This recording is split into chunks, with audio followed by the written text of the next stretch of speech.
भाग 2 लबासना के सपने। Thinking about LBSNAA. मसूरी। अब सोचो कितनी दूर है। अगर जो टाइम टेबल बनाया है उसको फॉलो नहीं करूँगी तो मसूरी हमेशा दूर रहेगी। एंजल ने अपने डायरी में यह बातें लिखी और सोने चली गई, लेकिन उनके दिमाग में बहुत सारे सपने चल रहे थे, ख्वाब पल रहे थे। कभी एंजल ग्रीस के बारे में सोचती तो कभी अपने सिलेबस और रणनीति के बारे में। सुबह 4 बजे तक करवटें बदलती रही, लेकिन आंखों में नींद कम, ख्वाब ज़्यादा वाली क्रिटिकल सिचुएशन की वजह से वह सो नहीं पाई। सुबह ठंड बढ़ने के साथ ही उसकी आंखें लग गई। भोर में जब आंख खुली तो एंजल ने सबसे पहले अपने फ़ोन चेक किया, पर उसे कोई मैसेज का नोटिफिकेशन नहीं दिखा। 2 दिन तक न मैसेज किया, न दूसरी तरफ से मैसेज या कॉल आया। मैं अपने गांव में दोस्तों के साथ क्रिकेट खेलने में मशगूल था। अचानक व्हाट्सएप पर एक दिन मैसेज दिखाई दिया। मैंने एनसीईआरटी पढ़ना शुरू कर किया है, लेकिन इसमें बहुत सारे फैक्ट कैसे याद रखूं, कैसे नोट्स बनाऊं। मैंने वहां से दूर हटकर मैसेज का रिप्लाई करने के बजाय फ़ोन किया। हेलो, हाय करने के पश्चात कहा, एक बार उपन्यास की भांति पढ़ लीजिए और फिर महत्वपूर्ण चीज़ों को अंडरलाइन कीजिए। आप दिन भर में पढ़ी हुई चीज़ों का कम से कम 3 बार रिवीजन कीजिए। यदि आपका और पढ़ने का वैज्ञानिक तरीका है, आज स्मार्टनेस का ज़माना है। केवल कड़ी मेहनत सफलता की गारंटी हो सकती है, लेकिन स्मार्टनेस के साथ कड़ी मेहनत ज़रूर आपको सफलता में गारंटी दे सकती है। सिविल सेवा कोल्हू के बैल की तरह 18-18 घंटा जुटा रहना की कोई ज़रूरत नहीं है। अगर आप एक दिन में 4 पेज समझ कर याद करते हो तो एक साल में 365 गुना यानी 1460 पेज याद हो जाएंगे। 2 साल में पूरी किताब तथा मैगजीन तैयार। बस सिलेक्शन का इंतज़ार करो और अंत में कम पढ़ो, ज़्यादा सोचो। जो भी पढ़ो ठोस पढ़ो। पढ़ने का स्मार्ट तरीका बनाओ। जो भी पढ़ो उसे एक दिन में 3 बार दोहराओ और इस तरह आईएएस बनने के योग्य हो जाओगे। मेरे अंदर ज्ञान का कोपले फूट रही थी। वैसे मेरी एक फ्रेंड कहती कि न्यूज़पेपर पढ़े बगैर करंट अफेयर सिर्फ यूट्यूब से तैयार हो सकता है। कौन है ये लोग, कहाँ से आते हैं? मैंने यह सवाल अंदाज में कहा। अच्छा बताओ, यह तरीका फॉलो करूंगी, एंजल ने हंसते हुए कहा। वैसे आपके कोचिंग कहाँ से ली है और कोचिंग लेने का कोई फ़ायदा हुआ? मैंने पूछा। मैंने बाजीराव एवं रवि से कोचिंग ली थी। मुझे तो कोई फ़ायदा हुआ नहीं लगता है। मुझे लगता है 1.5 साल बर्बाद हुए। काश कोचिंग नहीं लेती। सर सर कहने वाली एंजल आज पहली दफ़ा यार शब्द का इस्तेमाल कर लिया था। मतलब वह दोस्ती बढ़ाने के लिए इच्छुक थी। हालांकि कुछ माह बाद पता चला कि बोलने का अंदाज कई बार यार निकल आता है। यूपीएससी की कोचिंग लेना शादी के लड्डू खाने जैसा है। खाए तो पछताए, ना खाए तो पछताए।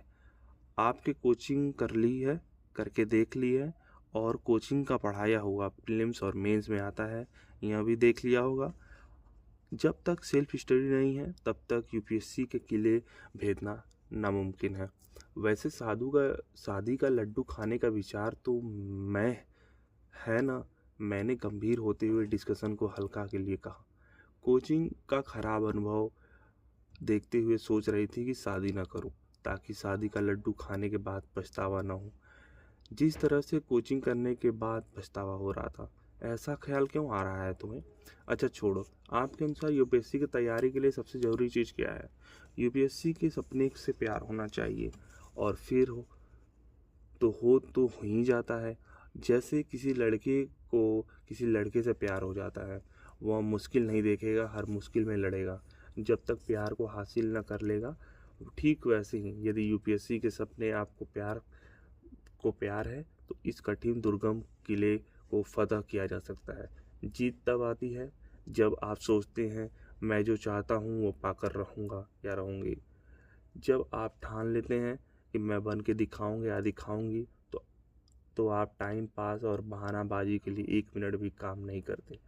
अब तो मकसद इस बात पर काम करना शुरू कर देता है कि सपनों को कैसे हकीकत में बदला जाए।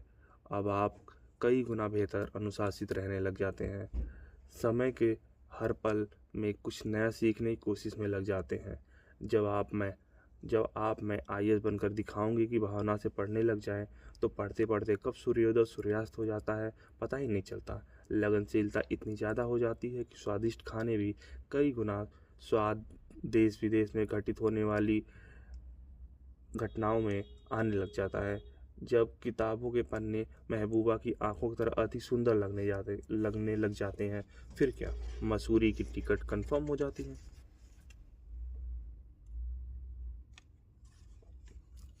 सभी टॉपर कहते हैं कि यूपीएससी के लिए गुणवत्ता युक्त पढ़ाई जरूरी है। गुणवत्ता युक्त पढ़ाई कैसे करें? इसके लिए तो मैं बस यही कहूँगी कि पढ़ाई को काम नहीं आदत समझो। जो भी पढ़ो अच्छी तरह से सोच समझ कर पढ़ो। उसका एक दिन में कम से कम 2 बार रिवीजन करो। गुणवत्ता कभी अचानक नहीं आएगी। उसके लिए अपनी बुद्धि का विवेकपूर्ण इस्तेमाल करना होगा। अपने आप को अनुशासित रखना पड़ेगा। अपनी मेधा का बुद्धिमत्तापूर्ण इस्तेमाल करना सीखना होगा। सबसे ज़रूरी बात कि आप अपने लक्ष्य के प्रति जितना कमिटमेंट दिखाओगे, उतनी तेज़ी से आप पढ़ाई को और गुणवत्ता को सुधारने की कोशिश करोगे। आप हर सप्ताह 15 मिनट या सोच में ज़रूर लगाएं कि क्या मैं क्वालिटी वाली स्टडी कर रही हूँ, अगर नहीं तो क्या क्या तथा किस तरह से अपनी पढ़ाई में बदलाव लाने की ज़रूरत है। इस बात को गंभीरता से लीजिएगा। अंधाधुन और अवैज्ञानिक तरीके से 15-15 घंटे पढ़ाई में हजारों सिविल सेवा का अभ्यर्थी 3-3, 4-4 साल तक सिविल सेवा प्रीलिम्स तक नहीं निकाल पाते। लेकिन कुछ ही छात्र होते हैं, वो गुणवत्ता युक्त पढ़ाई करके वैज्ञानिक तरीके से 5-6 घंटे पढ़ाई करके ही सिविल सेवा परीक्षा पर टॉप कर जाते हैं। यूपीएससी में सफल होने वाले छात्र अब सफल छात्रों से क्या अलग करते हैं? क्योंकि मैं असफल छात्रों में शामिल नहीं होना चाहती। सवाल करके अंदाज में यूपीएससी के प्रति उनका समर्पण भाव साफ झलक रहा था। सफल छात्र एग्जाम में असफल नहीं होना चाहते, इसलिए बंद कमरों में दर्जनों बार असफल होते हैं। मतलब यह कि वे सफल होने की कोशिश करते हैं, जबकि असफल छात्रों के साथ बड़ी दिक्कत यह होती है कि वे पहली बार एग्जाम में असफल होते हैं,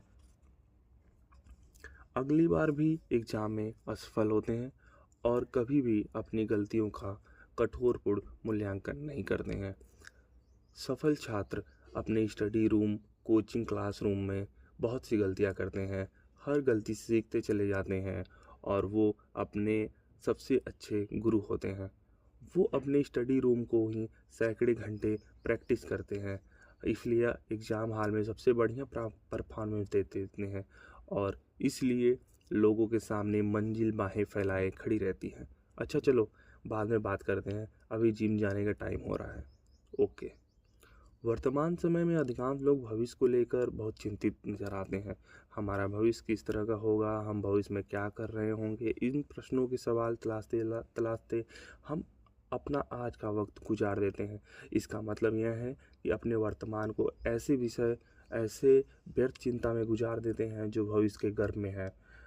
भविष्य के प्रति जागरूक रहना अलग बात है और चिंतित होना बिल्कुल अलग बात है।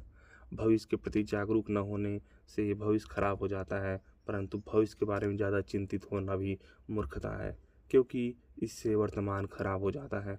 अतीत जो अब जा चुका है और भविष्य अब जो कभी नहीं आएगा, भविष्य जो कभी आया नहीं है, इन दोनों के बीच छोटा सा वक्त है वर्तमान।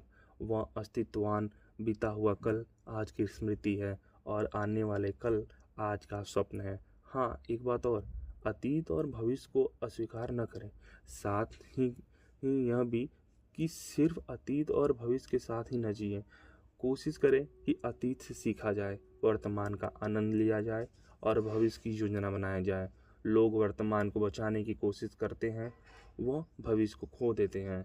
जो कष्ट सहकर वर्तमान की कीमत चुकाते हैं या भविष्य को खरीद लेते हैं। दरअसल भविष्य न किसी से भेंट हुआ है, न कृपा हुई है। वह मनुष्य को वर्तमान में किए जाने वाले पुरुषार्थ का अधिकार है। हमारे भारतवर्ष में कहावत है कि आज जैसा बोओगे वैसा काटोगे, अर्थात जैसा वर्तमान आप चाहते हैं उसके अनुरूप आपका भविष्य स्वतः निर्मित हो जाता है। यदि आप वर्तमान आपको अपने परिश्रम से सींचते हैं तो भविष्य आपके अपना आप सुनहरा हो जाता है। ठीक इसके उलट पुरुषार्थ न करने वाले आलसी व्यक्ति का न तो कोई भविष्य होता है न ही वर्तमान। हम भविष्य को भविष्य के लिए स्थगित नहीं कर सकते हैं, वह सदैव वर्तमान के द्वारा ही बनाया जाता है। भविष्य वर्तमान का प्रतिफल है, फलश्रुति है, पर यह हमारे वश में नहीं। ऐसे में अनजान भविष्य के लिए वर्तमान क्यों बिगाड़े? जो गुजर गया वह हमारे बस में नहीं, उसे हम मिटा नहीं सकते। हाँ, उससे कुछ सीख जरूर सकते हैं। वर्तमान हमें अंधा बनाए रखता है।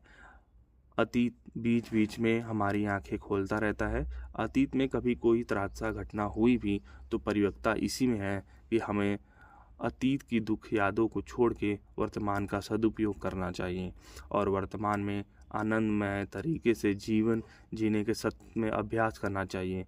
जो वर्तमान समय को साथ लेता है वह अगला पिछला सबकी कुछ साथ लेता है। मैंने आर्टिकल चलती हुई ट्रेन में दैनिक जागरण के संपादकीय पेज में छपने के लिए भेज दिया था। रात्रि में सोने जाने से पहले डायरी में एंजल ने लिखा, जीवन में एक स्पष्ट लक्ष्य होना चाहिए। मनुष्य को जीवन में सार्थक चीज़ें प्राप्त करने के लिए लक्ष्य बनाना अत्यंत जरूरी है। सकारात्मक सोच के साथ लक्ष्य का निर्धारण हमारे अस्तित्व को ही सही मायने में अर्थ देता है। जब हमारे पास स्पष्ट लक्ष्य होता है तो जो हम कार्य करते हैं उससे भी आनंद एहसास करते हैं। अगर हम पूरे जीवन के लिए लक्ष्य निर्धारित करते हैं तो हमारा पूरा जीवन अनुशासित हो जाता है। इसलिए हर मनुष्य का जीवन उद्देश्यपूर्ण या लक्ष्यपूर्ण होना चाहिए।